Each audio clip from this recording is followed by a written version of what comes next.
raha misy olona heninao mifosanao manaratsy anao amin'ny hafa ny ambadikany te hiditra te hitsara ny fiainanao te hiseho ahay ho tompo ny fiainanao manimba pasipornao dia aza miteny aza makalagy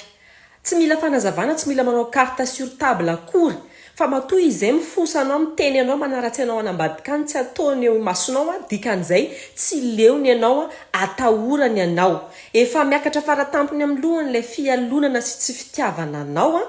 ary io tsy ny vehivavy ihany fa ny lehilahy ihany koa dia tratran'izay fiatsaram-belatsy sy raha tsy toetra amin'ny namany izany avelao izy hanaratsy anao aneritsaony amin'ny rehetra mombanao amin'ny fiainanao fa tsy maninona zany fa rehefa hen'ny sofinao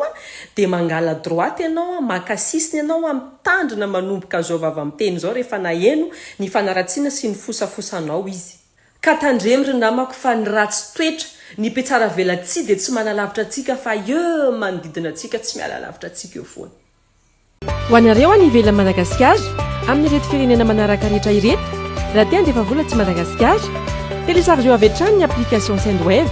ka ampiasao ny code promo melomelo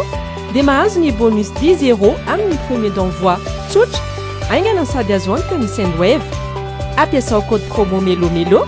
dia mahazo bonus 10€.